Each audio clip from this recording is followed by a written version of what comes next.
So this is episode 11, and Sharon and I are going to focus on the theme of choices today. And the title of this podcast is going to be Choices as Resources, and we'll get into that after the meditation. But why don't we start with that? And I'd like to invite you, Sharon, and the listeners or the viewers or however you're watching this to close your eyes. And I'd like you to notice that it's an invitation, and that you make the final decision and choice of what to do with your eyes.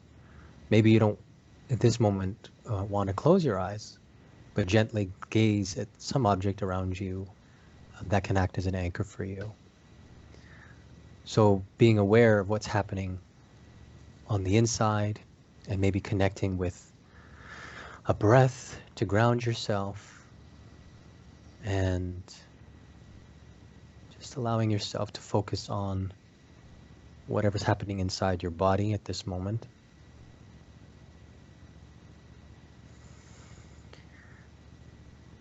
Just noticing your breath and perhaps making a choice of whether you would like to take a slow breath in, a deep breath in,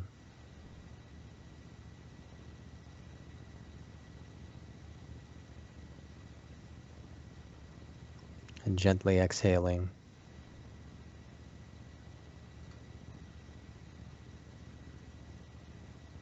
And just allowing your body to relax. Seeing if you can make a conscious choice to focus on relaxing your body, softening your muscles, allowing the chair or wherever you happen to be sitting, or if you're lying down, allowing the furniture to do the work of holding up your body, and just letting everything sink down.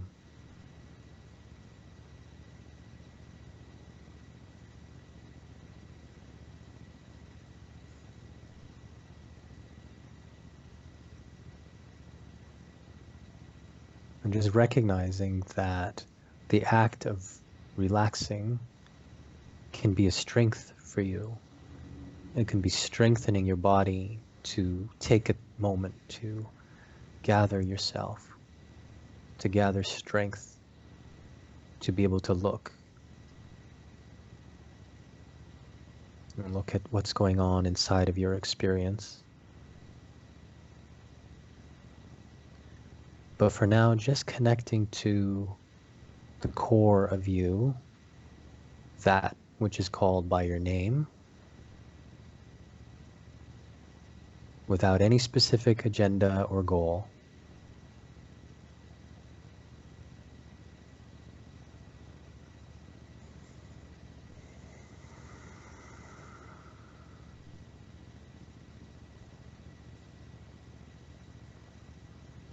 And in whatever position your body is in, just being aware of how you feel physically.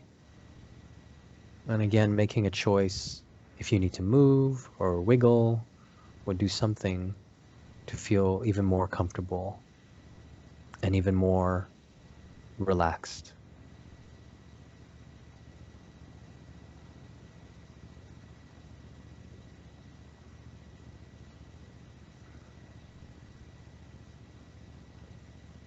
You might consider softening the muscles of your face, the muscles around your neck,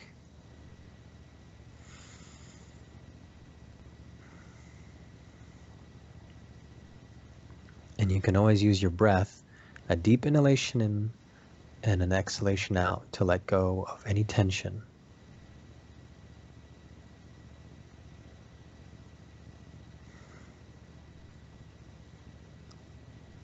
And as you let go of that which you don't need, stress or tension, you give yourself an opportunity to connect more to yourself.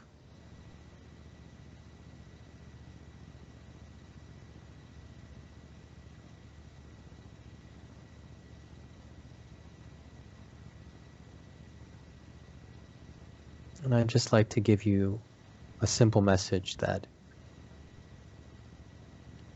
you taking the time to connect to yourself, to slow down is a gift. It's a gift to yourself, and it's a gift to those that know you and have relationships with you. Because you can bring an energy of softness, of relaxation, of openness to others when that's what you're creating, as you're creating now. So, if you'd like to give yourself a message of appreciation, of gratitude for joining us and taking a moment to breathe and relax and appreciating yourself. And in a moment, I'm going to invite you to slowly, slowly come back and join us and open your eyes and orient yourself back to the room, making a sound or a wiggle, rolling your shoulders, doing a stretch.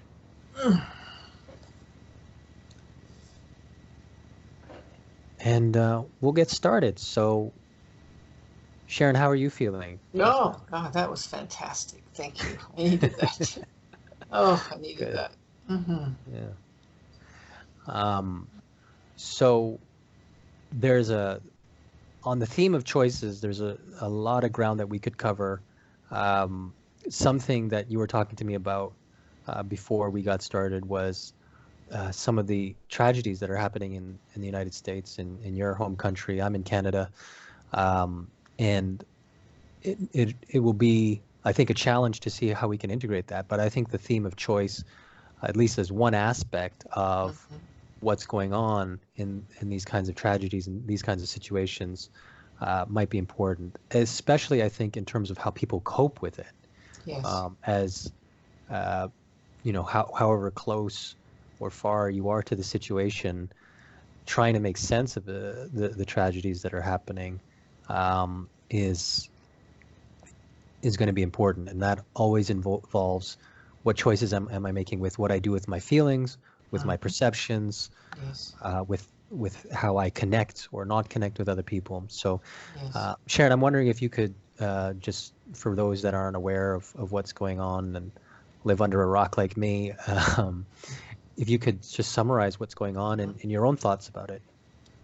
Well, over the weekend, today is August 5th, so on Monday. So on Friday night, a man went into a Walmart in El Paso, Texas, with a military-style weapon and slaughtered many people. Um, I think 20 died and an incredible number of people are injured. And then the next night, uh, a man went into an area that's downtown Dayton that's known for everybody kind of having a good time and coming together.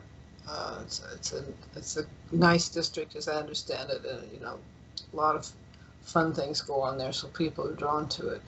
Mm-hmm. And he killed 9 people, and I don't know how many were injured. I mean, it's just an amazingly horrific weekend in the United States. Mm-hmm. Um, so, in the process of, I've done a lot of reading since about mass shootings and listening to programs, and there was uh, a man named Thomas Abt, who's a professor at Harvard, Mm-hmm. who's written a book called Bleeding Out. And they interviewed him, and he said there are 4 kinds of categories of gun violence in the United States. Mass shootings are the most dramatic, and because we had 2 within 24 hours, it's even more dramatic. They're actually only 2%. Suicides are a huge percent, as is what he calls urban violence, other people call city violence. And the reason I'm bringing that up is because as I was thinking about that, I'm just getting ready to publish a book called Choosing Your Life Stories, inspirational stories from the streets of LA, which is Okay. about my experience. I've collected 17 stories of people who have chosen to turn their lives around. Oh, wow. Yeah. Wow. And so we're talking about choice. Um, and what I've thought a lot about different kinds of choice, Tim. And I think that just like there are different categories of gun deaths, I think there are different categories of choices. There's the choices in terms of externally how you're dealing with the daily frustrations. Mm-hmm. You know, like MINI, mini choices. Am I gonna cuss at that person to just cut me off or let it go? Mm-hmm. Uh, you know, and then there's the internal choices of how am I treating myself, big and little. Um, and then the choices around what I would call the major or fundamental choices uh, that absolutely can be life changing, and that's what I saw with the stories that the people I interviewed that I've worked with who have turned their lives around. They made fundamental choices, and for most of them, there was a spiritual Mm. piece of that Okay. that has stayed with them forever. So it's like there's this continuum, right? Yeah. I had read many years ago about a fundamental choice, and Mm. then when I began to hear the stories from the people from LA, I went, wow. It felt to me like they had made a fundamental choice. Mm. Yeah, I This, like that concept because, yeah.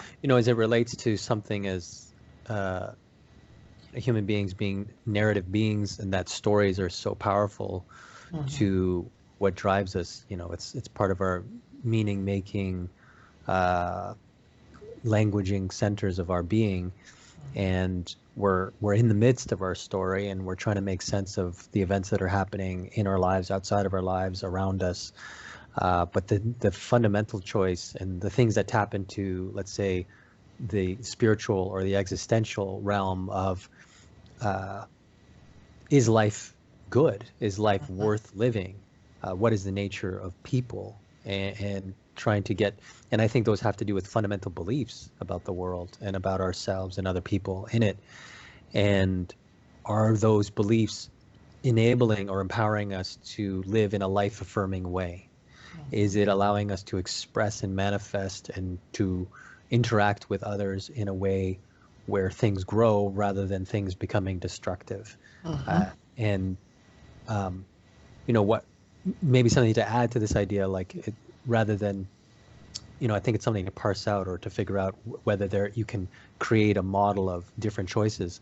But how I was thinking about in preparation for today, that I think there's choices within what we've been describing as the iceberg. And the Hmm. iceberg is a metaphor, just to explain it to people, it's a metaphor to explain the various forms of consciousness. And I use the iceberg so to sort of illustrate it, the tip of the iceberg is much less than the entire body of the iceberg. So Hmm. what you see on the surface is everything that you would see in terms of behavior, Hmm. in terms of action, in terms of what is said, Hmm. whatever your senses would pick up. So mostly behavior. Hmm. And then below the surface is everything that's going on internally, right? Hmm. So feelings about those feelings. So if I'm angry, I might feel shame because, maybe I grew up in a home where anger was not allowed. Hmm. And then I might have perceptions. Oh, this person doesn't like me anymore, or um, a judgment about them, like, Hmm. you know, and then there's expectations, and expectations can come from our family of origin, and then there can be family rules and so on and so forth, desires and yearnings. So there's many different things that inform what's going on in how we experience life.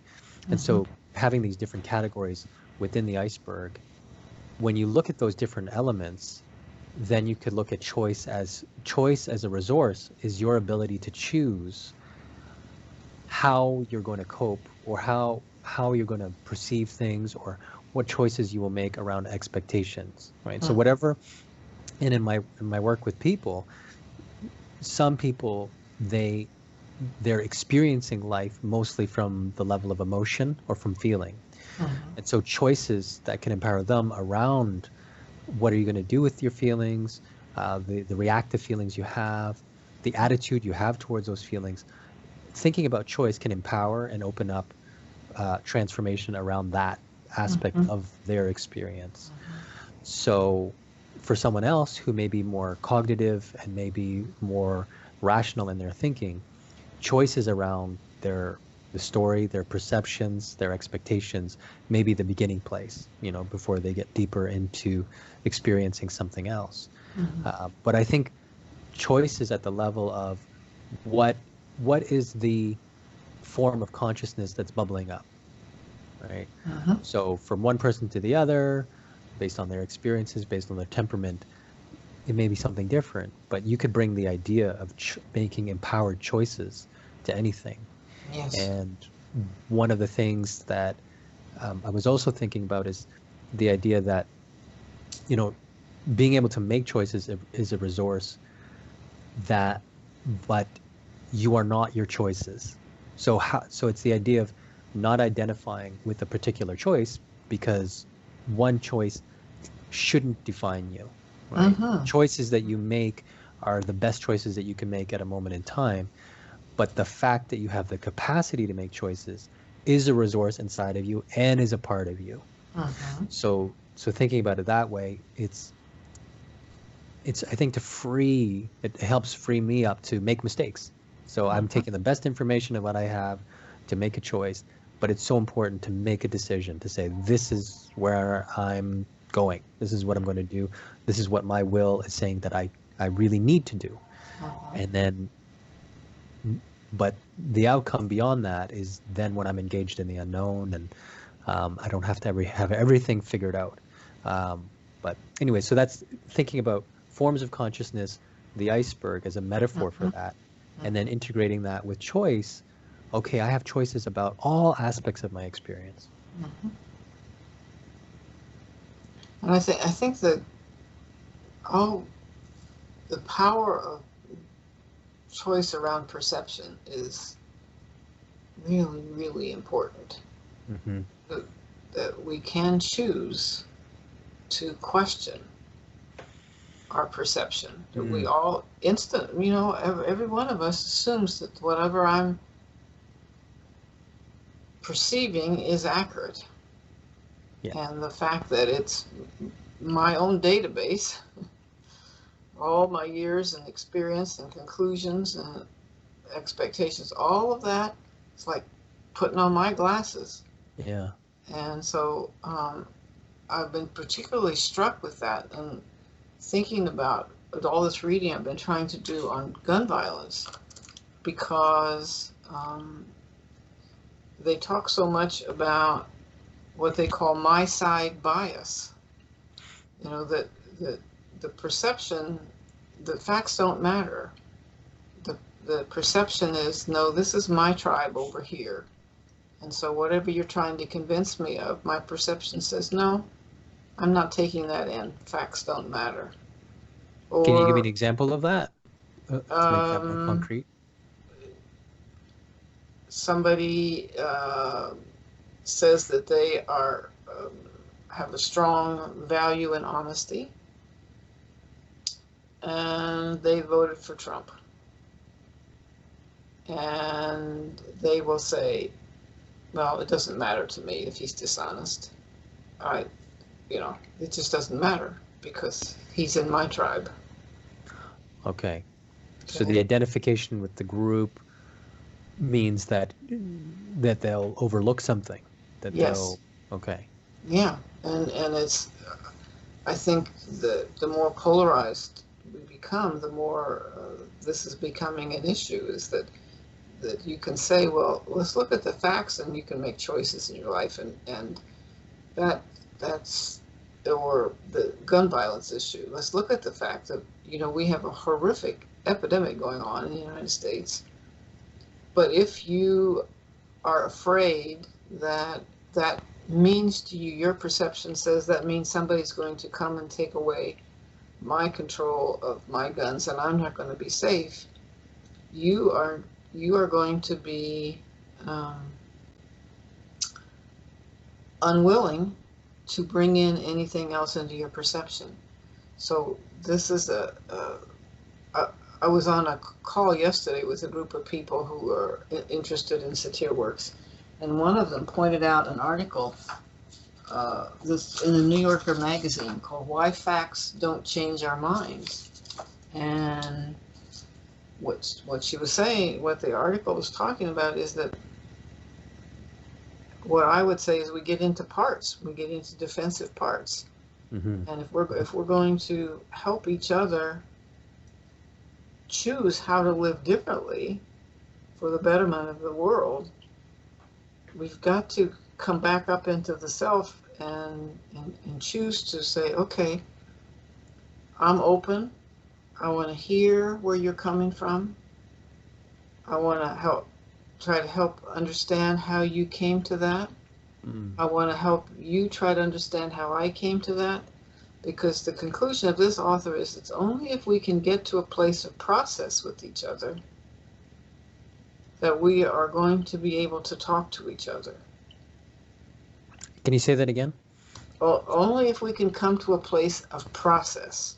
And this is, I'm just beginning to try to sort this out, but I think that's the same way of saying being in self as opposed to in a part. When I'm in self, when I'm centered, I have that capacity to be wise, to see many choices, to feel free and creative. But when I'm locked into a defensive part, no, I cannot see, I cannot hear what you're saying to me. And let's take it out of gun violence. Let's take it into a marriage, and you're stuck in your partner says, you really need to shape up. You're drinking too much, and you lock down, or Right. you're angry. That defensive part locks in, and then you're bound by that. Mm-hmm.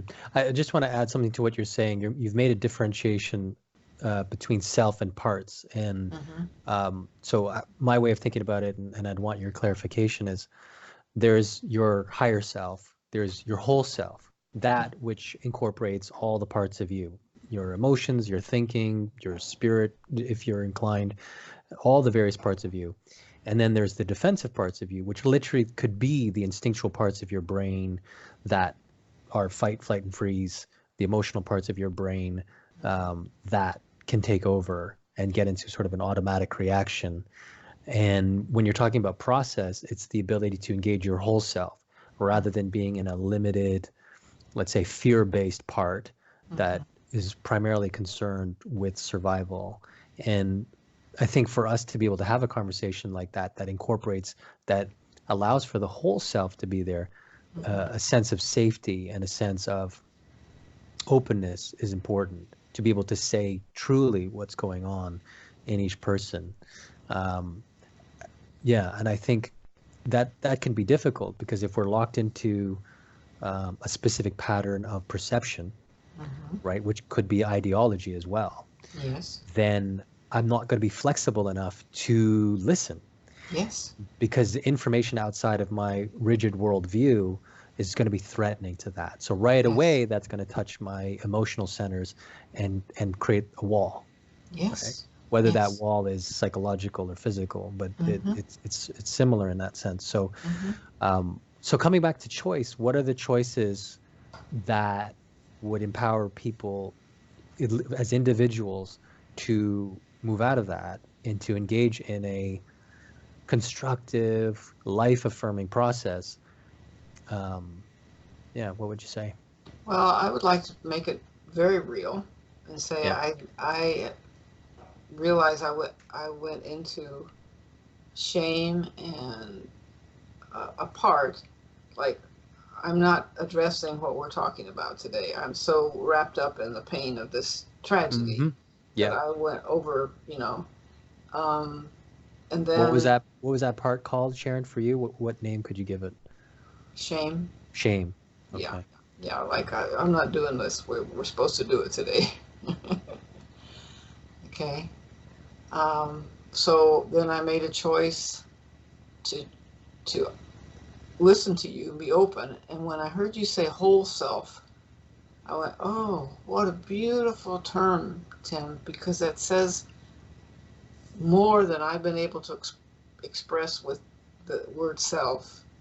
So then I began to kind of calm down and come back into my center. And I know that difference when I'm like, that shame and embarrassment, I'm not doing this right, versus coming back to where I could be open and appreciative and being supportive of the beautiful feeling supported. You didn't know I was going through that, but your ability to articulate what I'm trying to say and just is wonderful, and it's very supportive to me. So I felt like, okay, I'm getting recentered here, and that part's not driving it anymore. That I don't. Right. So Right. I chose now to tell you about that. Wow. Okay. Brilliant. So this is a here and now example of that. Exactly. It's present to what's happening in the situation. You were dealing with a feeling of shame that had a particular judgment. I'm not doing this right. And my focus with you is I want to make sure that I'm listening to you, that I'm connected with you, that I'm validating and really understanding the depth of the meaning that you're creating.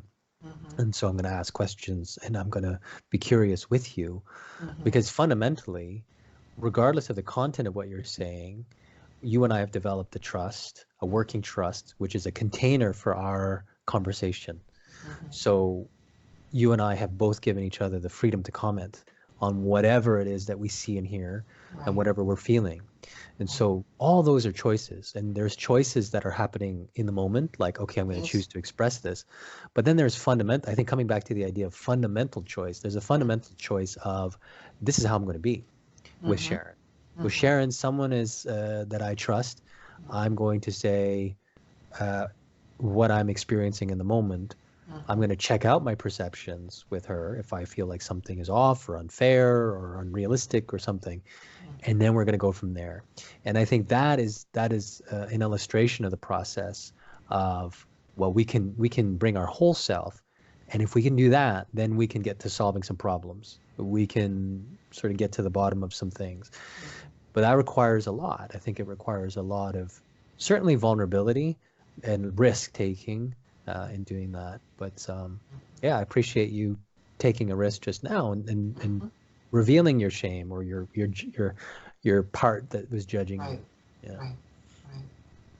Thank you. I think to the overall theme of the podcast, which is self-connection, the reason why that's available to us to be able to say, I feel shame, is because you don't identify your whole self with that momentary experience. Right. It's exactly. like, this is an experience I'm having. Let's talk about it.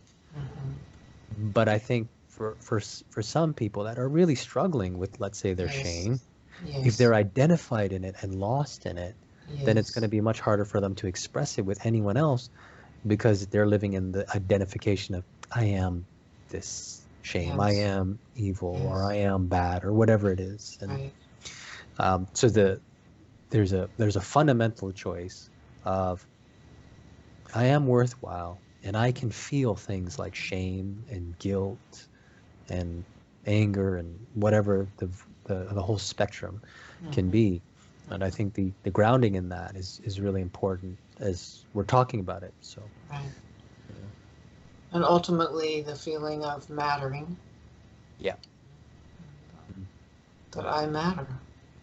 That you have value and worth, regardless of how messy the experience that's going on inside may be. And I think that and we talked before we started about how these tragedies, these mass shootings, they're so complicated that they're multivariable, and there's no way you can point to one thing. People often do that because they're trying to make sense of it. They're trying to bring in a sense of known within the unknown, within the chaos. But I think one element of it is to what you just said. how do I feel like I matter? How do I feel a sense of being seen or validated? These are fundamental needs Mm-hmm. of human beings. And coming to a sense of power in some case, I don't know. I can't comment on any of these situations, but I think whether we're in the position of, uh, experiencing or witnessing or in whatever connection you may have to these tragedies, that sense of power and that sense of being seen is one of the fundamental things of being human. And um, yeah, I wonder what your thought is around for your experience or your uh, research around this topic. What what would you say is part of the motivation related to the sense of needing to be seen, needing to feel validated? Um, is that any part of what may be motivating these horrible actions? Yeah. Yeah, one of the experts that I read said that that they saw some themes, uh, and that the themes were that they were mostly white men.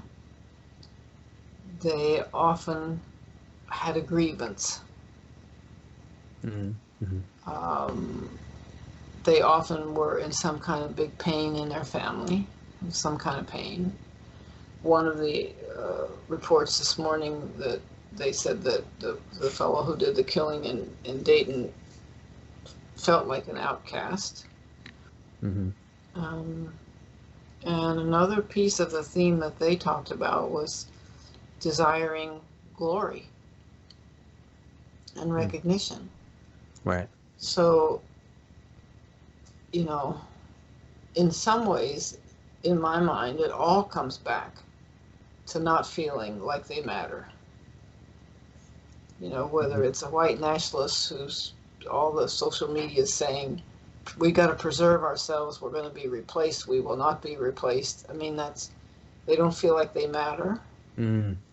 you know, or somebody who knows that they're going to die, but has convinced themselves that they're going to have glory in the death. I mean, look how deep that longing is to matter, Mm. Mm-hmm. you Mm-hmm. know. Or on the other hand, when we talk about somebody who's holding a grievance, I think about how can we help people um, deal with pain in some other way than killing. You know, I mean, it's like it's become a fast track. If I'm in pain and I'm angry and somebody, and my perception is that people are being unfair to me, Yeah. you know, I'll go kill. Yeah. And tied to the idea of grievances, is what is the emotion that fuels that? And that's a deep bitterness and resentment and anger that fuels motivation for wrath, for vengeance Mm-hmm. and revenge. And so to heal that, I mean, both of us as therapists is Mm-hmm. like, well, you've got to heal at the fundamental of the internal experience of anger, that Yes. violent anger.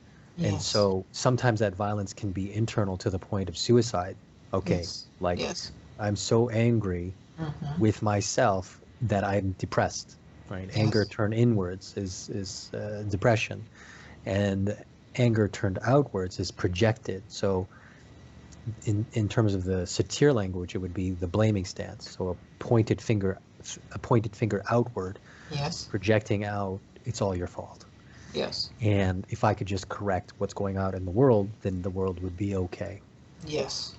So that's such a powerful motivation tied into this theme of the importance of mattering.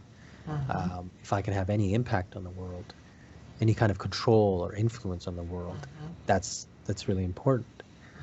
For me, what's helped separate that out is when what I'm driven by is power, then I know I'm in my ego, I'm in my little self, or I'm in a Mm-hmm. part. Mm-hmm. But when I'm thinking about something that extends beyond that, not just my ego, my need to matter, then I'm into my higher self, which is more connected to wisdom. And I think about wisdom as incorporating the the valuing of myself, others, and the environment. Mm-hmm. And I think where some of those toxic emotions like anger and resentment come in is it really isolates the individual. And I think in a lot of these situations of what I've researched and seen and experienced, that isolation, when a person's wrapped up in a kind of emotion like anger and resentment, Mm-hmm. can create such big pain that Yes. violence is often the outcome of that. Like, I Yes. don't know how else to react or how else to get my need met, Right. either being violent towards myself or being violent towards other. Yes. So, um, and I think one of the temptations is to react, you know, to situations with our own ego, and to point a finger and to get into a blaming stance or this kind of thing. But I think to try to communicate as we're trying to make sense of it, Mm-hmm. being able to um, communicate and to be connected to a sense of our whole self, not just a part, is going to be very important. And Mm-hmm. for each individual that is experiencing a strong emotions, to be able to own that and to take care of that which is going on inside of them. I think Yes. as individuals, that's an important first step in Mm-hmm. in trying to heal. Mm-hmm. And truthfully, I think we have failed little boys and therefore men that in figuring out how to help them identify what's underneath the anger. Hmm. You Yeah. know? Yeah. Okay. I do believe that one of the things that we can do is to begin to educate men and boys that anger is a secondary emotion and that what other emotions might be under there that they could look for. Hmm. You know, uh, that that's what I call the heart feelings. Okay, Yeah. Yeah. and that because when again we talk about the perception, if the perception is no, this is what's making me angry, this is the event, and anger is the only feeling, then the odds of either getting into a I want to say argument with somebody or worse go way up, or getting depressed. But that Hmm. I really think that most people do not know that anger is a secondary emotion. Yeah, and I think that's a result of cultural and family rules around what is the range of emotions that is permissible, that are Yes. acceptable Yes. for men, for young men, for boys. And Yes. that's there's a big socialization aspect to that. Exactly. And to increase our um, openness and Mhm. the space for all human beings to feel all emotions, to Mhm. express all of those emotions freely, Mhm. is a Mhm. is a very important part of, because feelings are like pre-verbal cognitions, right? Mhm. They're ways of feeling through our environment and touching upon what's beyond our grasp. If I don't have access to my full ability to basically think, in a sense, Mhm. with my emotions, I'm basically disabling myself Mhm. from learning. Mhm. So feeling all feelings, it makes no sense to restrict that for anyone, regardless of age or gender or any of that. I mean, they're human universals, and so. But again, it's such a large topic. I think I it know. sort of invites us to Thank you kind of go for into it. Yeah, letting for me say that. yeah, but um, and so maybe we can get into choices again Mhm. next time. Mhm. But I think one thing that may be a good segue for what we could explore next time is um, what is the recipe, or what are the ingredients that empower someone to become a congruent choice maker, right? So what are the things that I can work on and cultivate and grow within myself? Mhm. So some beginning ideas of that, and we can get into this more next time, because I think this is such a great topic, is my sense of responsibility, Mhm. my self-awareness, Mhm. my connection to myself and my will, Mm-hmm. my connection and cultivation of love, Mm-hmm. my wisdom, and my creativity. And I would say So, values. and your values. Okay. Yes. Yeah. And okay. So Sharon, how are you feeling about our conversation today? Any final Uh, reflections? Good. Any Good. I love that we could I could say that to you and we could talk about it and have it very real, right? Yeah, good. Yeah. Well, thank you for being connected with me, and Mm-hmm. um, why don't we stop there? Okay.